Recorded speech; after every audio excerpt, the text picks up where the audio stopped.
السلام علیکم میری یوٹیوب فیملی، امید ہے آپ سب لوگ خیریت سے ہوں گے اور الحمدللہ میں بھی بالکل ٹھیک ٹھاک ہوں۔ الحمدللہ 8 روزے گزر چکے ہیں اور ابھی تھوڑی دیر پہلے میں یہی سوچ رہی تھی کہ ہم کہاں کچھ دن پہلے جو ہے رمضان پریپریشن میں لگے ہوئے تھے اور رمضان کا انتظار کر رہے تھے، اور دیکھتے ہی دیکھتے 8 روزے گزر گئے ہیں اور وقت جو ہے بہت تیزی سے گزر رہا ہے، اور رمضان المبارک کی بابرکت گھڑیاں جو ہیں وہ بہت جلدی جلدی گزر رہی ہیں۔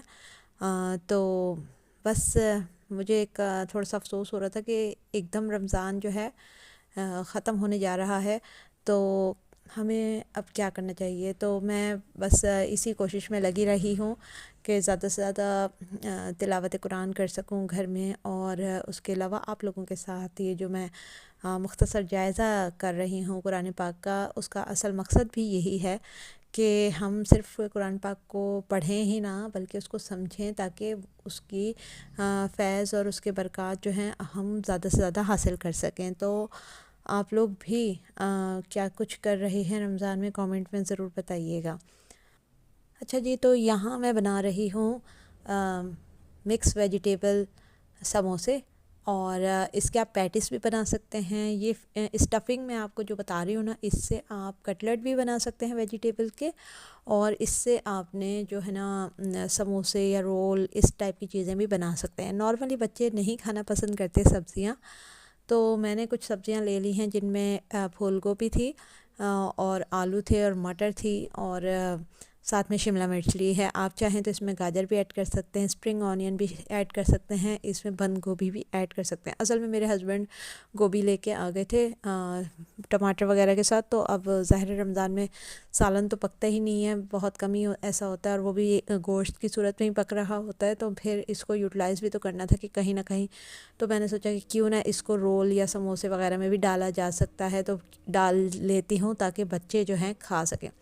سو میں نے ساری سبزیوں کو اچھی طرح دھویا، کٹنگ کیا، پھر دوبارہ سے دھویا، اور اس کے بعد 2 گلاس پانی میں ابلنے چڑھا دیا۔ جب یہ سب چیزیں اچھی طرح ابل کر نرم ہو گئی تو میں نے ان کو میش کر لیا۔ میش کرنے کے بعد میں نے ان میں بیسک سے مسالے ڈالے، ساتھ میں تھوڑا سا سویا ساس اور چلی ساس بھی ایڈ کر دیا۔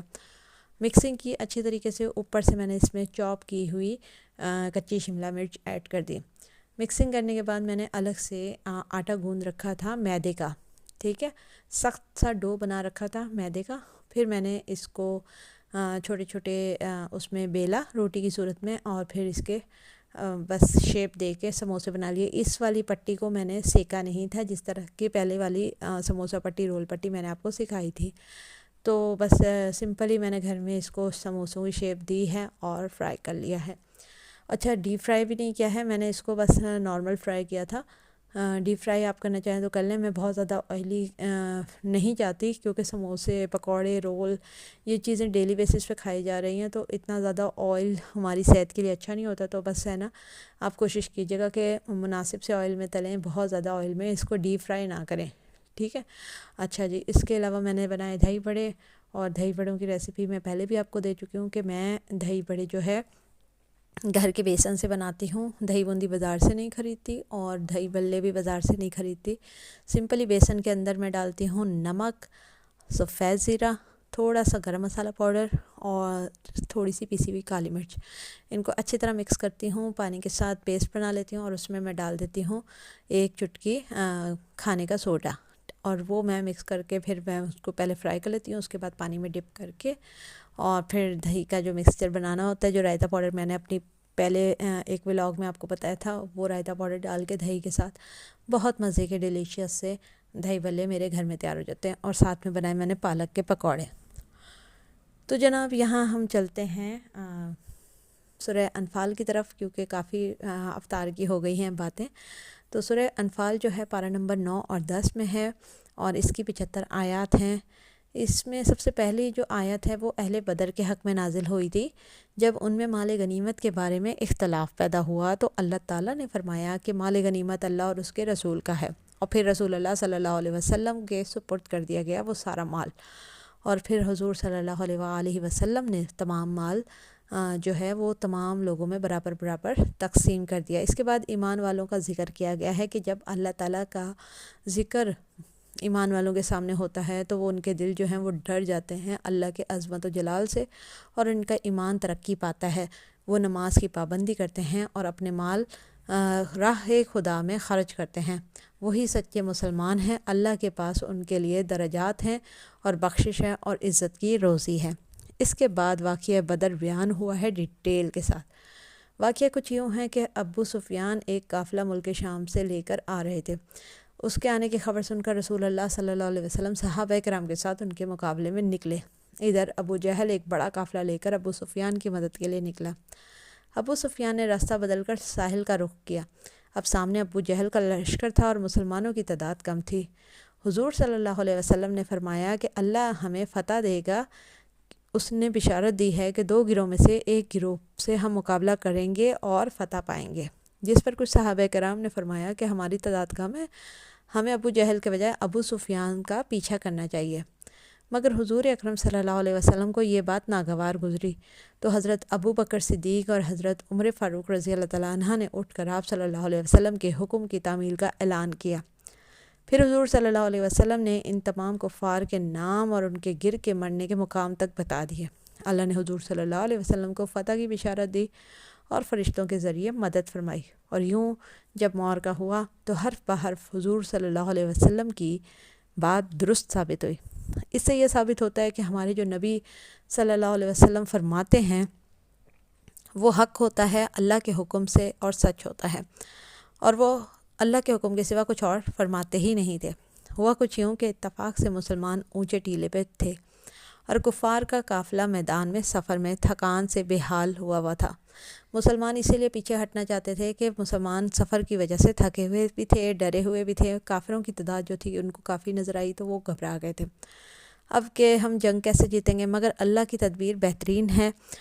تو اللہ تعالیٰ نے بارش برسا دی، شام ہوئی تو، اور اس کے بعد ٹھنڈی ہوا چلا دی۔ اب ان میں سے بہت سے مسلمان ایسے تھے جن کو پیاس بھی لگ رہی تھی، جن کے پاس پانی نہیں تھا، جن کو غسل کرنا فرض ہو چکا تھا۔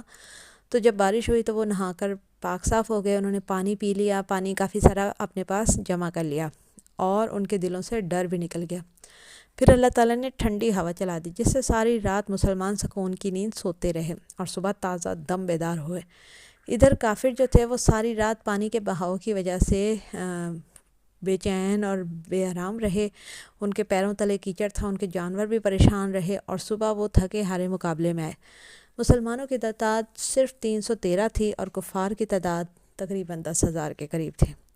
تو رسول اللہ صلی اللہ علیہ وسلم نے اللہ سے دعا کی کہ اے رب تو مدد فرما، ورنہ زمین پر تیری عبادت کرنے والا کوئی نہ رہے گا۔ چنانچہ رسول اکرم صلی اللہ علیہ وسلم کی دعا قبول ہوئی، اور پہلے 1,000 پھر 3,000 پھر 5,000 فرشتے مسلمانوں کی مدد کے لیے اللہ تعالیٰ نے بھیجے۔ حضرت ابن عباس رضی اللہ تعالیٰ عنہ فرماتے ہیں کہ اس روز مسلمان کافروں کا تعاقب کرتے اور کافر مسلمانوں کے آگے آگے بھاگتے جاتے تھے، اور اچانک سے اوپر سے ایک کوڑے کی آواز آتی تھی اور نظر آتا تھا کہ کافر گر کر مر گیا ہے۔ حضرت ابن مسعود رضی اللہ تعالیٰ عنہ فرماتے ہیں کہ کہاں سے ضرب آتی تھی کہ مارنے والا تو ہم کو نظر ہی نہیں آتا تھا۔ اس طرح مسلمانوں نے فتح پائی بدر کی جنگ میں۔ اس سے آگے کی آیات میں اللہ تعالیٰ نے مال اور اولاد کو فتنہ قرار دیا ہے اور اللہ سے ڈرتے رہنے کی تلقین کی گئی ہے۔ پھر ہجرت مکہ کے بارے میں بھی بیان ہوا ہے کہ کس طرح کافر حضور کی جان کے دشمن بن گئے تھے اور آپ کو قتل کرنا چاہتے تھے، اور اللہ نے کیسی بہترین خفیہ تدبیر فرمائی، اور کافر اللہ کی آیتوں کے منکرین ہیں اور قرآن کو اگلوں کے قصے بتاتے ہیں اور اللہ سے عذاب مانگتے ہیں، اور کعبے کے پاس تالیاں اور سیٹیاں بجا کر مسلمانوں کے لیے عبادت کرنا محال کرتے تھے اور اپنے مال خرچ کرتے تھے تاکہ وہ اللہ کی راہ سے مسلمانوں کو روک سکیں۔ یہی شیوہ کافروں کا اب تک رہا ہے۔ آپ دیکھتے ہیں کہ کسی بھی مسلمان ملک کے سربراہان کو قرضوں کے نام پہ پیسے دیے جاتے ہیں اور پھر ان سے اپنی مرضی کے مطابق فیصلے کروائے جاتے ہیں۔ کافر پہلے بھی یہی کرتے تھے، کافر اب بھی یہی کرتے ہیں۔ بس ہوش کے ناخن لینا ہمارے حکمرانوں کی ذمہ داری ہے۔ اچھا جی، اس سے آگے پھر اللہ تعالیٰ نے ان کے لیے فرمایا ہے کہ کافروں کا حشر جو ہے جہنم میں ہوگا، اس لیے کہ اللہ گندوں کو صاف کر دے اور نجاستوں کو اوپر تلے رکھ کر جہنم میں ڈال دے۔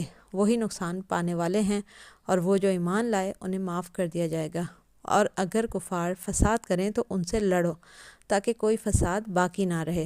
جان لو کہ اللہ ہی تمہارا مولا ہے اور اللہ ہی تمہارا بہترین مددگار ہے۔ یہاں مسلمانوں کو صاف لفظوں میں کہا گیا کہ اگر کفار فساد نہیں کر رہے تو ان سے علیحدہ رہیں، لیکن اگر وہ فساد کرتے ہیں، لڑتے جھگڑتے ہیں، جنگ کرتے ہیں تو ان سے برابر مقابلہ کرنا چاہیے۔ اور مال غنیمت میں سے 5واں حصہ اللہ کا، اس کے رسول کا، قرابت داروں کا، یتیموں کا، محتاجوں کا اور مسافروں کا ہے۔ یہاں مال غنیمت کے بارے میں ڈیٹیل سے آیت آئی ہے۔ پھر اس سے آگے واقعہ بدر کا ہی دوبارہ ذکر آیا کہ جب مسلمان رات میں سوئے، ان پہ نیند طاری ہوئی تو اللہ نے مسلمانوں کو خواب میں کافروں کی تعداد جو ہے وہ تھوڑی کر کے دکھائی اور فرمایا کہ اگر وہ تمہیں زیادہ دکھاتا تو تم بزدلی دکھاتے۔ یہاں سے اللہ کی حکمت اور مسلمانوں کی مدد کا بہترین ثبوت ملتا ہے۔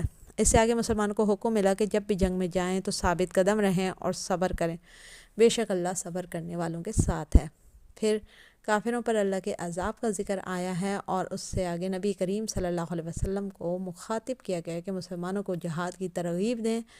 اگر مسلمان 20 ہوئے اور صبر والے ہوئے، ثابت قدم ہوئے تو وہ 200 پر غالب آ جائیں گے، اور اگر 100 ہوئے تو 1000 کافروں پر غالب رہیں گے، کیونکہ اللہ صبر کرنے والوں کے ساتھ ہے۔